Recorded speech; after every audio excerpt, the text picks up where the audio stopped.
Olá, meus amados irmãos, amigos, bem-vindos neste dia ao Daily Devotions, o devocional diário da AD Gravataí, a nossa igreja, a nossa família.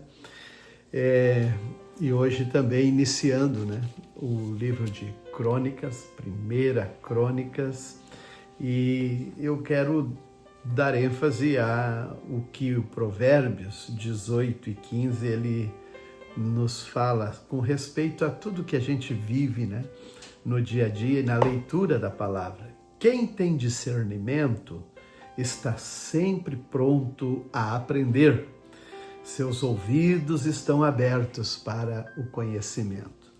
E é isto que produz a leitura bíblica diária, os textos bíblicos, as histórias bíblicas, o trabalhar de Deus, as atitudes das pessoas em relação aos compromissos, toda a movimentação com as famílias, enfim.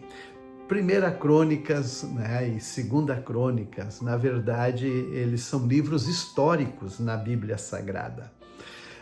Ele vai complementar também a história dos reis, enfim, mas com ênfase na formação dos povos, tanto o povo de Israel, desde Adão, a seus descendentes, e como se desdobram as famílias e os povoados, as cidades, pela terra, mas com este livro de crônicas focado na linhagem messiânica, no movimento espiritual, religioso de Israel, o templo, os sacerdotes, os profetas e também, então, toda essa questão que envolve a religiosidade do povo de Israel. Então é muito especial, muito lindo, o livro de Crônicas. Esse Primeira Crônicas, então, vem primeiro apresentando as genealogias.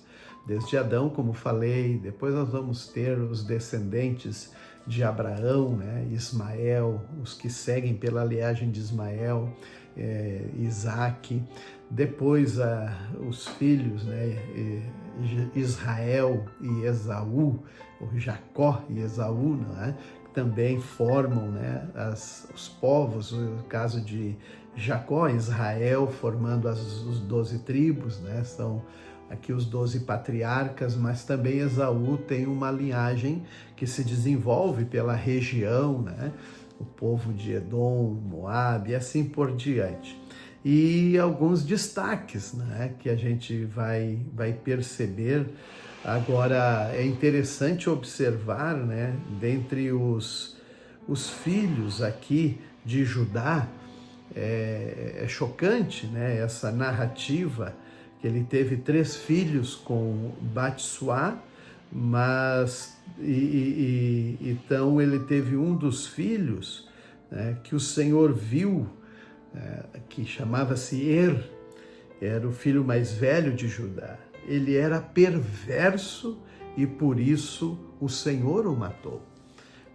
Imagine como que é a consequência de uma pessoa com coração mau, E assim depois Judá teve os gêmeos, com a nora Tamar, chamado Pérez e Zerá, e ao todo ele teve 5 filhos. E aqui foca em Judá, porque é de Judá que vem a linhagem, vai narrar aqui Boaz que gerou a Obed, Obed que gerou Jessé, Jessé que gerou a Davi. Então ele faz ênfase para dar o seguimento à linhagem messiânica.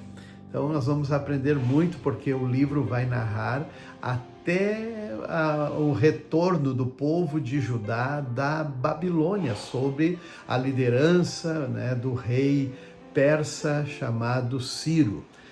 Lá onde é o Irã hoje. Ele foi quem permitiu o povo retornar de volta a Jerusalém, reconstruir. E aqui no livro de Atos também estamos vendo Paulo, ele está com a sua vida sob ameaça, sendo julgado, né, por calúnias, mentiras, e uma ira muito terrível contra ele, né, porque ele de fato representava uma liderança e uma força muito grande para o avanço do Evangelho. Mas quando se forma uma conspiração e um projeto, um plano para matar Paulo, antes o Senhor fala com ele: não se preocupa, Paulo. Assim como tu testemunhou de mim aqui em Jerusalém, né, você vai também testemunhar até Roma. Por isso Paulo passou, né, por naufrágios, perigos de vida, e ele dizia: não temam, gente, eu já tenho uma promessa aqui, não é aqui que eu vou acabar. Ele iria até Roma, né? Mas aqui nessa conspiração para matar Paulo aparece um menino aí, né? Um jovem no cenário que é sobrinho de Paulo. Esse sobrinho ele ouve, porque ele certamente era de dentro do convívio dos fariseus, assim como Paulo foi. Paulo convivia como assim dos mais radicais da seita dos fariseus, né? Então conhecia bem e certamente a sua família, né? E esse moço estava ali por dentro e ouviu esse plano para tirar a vida de Paulo, quando eles estavam tramando que ele fosse levado para uma investigação, né, maior, e no caminho iriam matar. Mas esse menino vai, fala para o seu tio, e ele então chama um dos comandantes e leva para um oficial, né, de maior graduação, para contar o projeto deles. E ele assim, esse oficial teve o cuidado, né, então de escrever uma carta e enviar Paulo com uma guarnição muito grande até Félix. E aí nós vamos ver, né, como que Paulo, ele também diante de Félix, ele faz a sua defesa.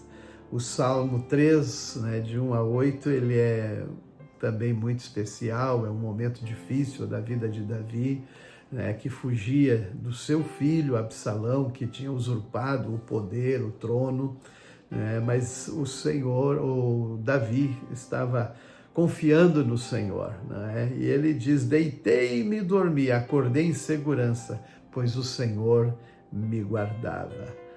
Não tenho medo de 10.000 inimigos que me cercam de todos os lados, porque ele tinha o Senhor com ele, era um homem de convicção também. Então assim estamos, com o discernimento, aprendendo sempre, conforme diz o Provérbios, e os nossos ouvidos atentos ao conhecimento. Deus nos abençoe.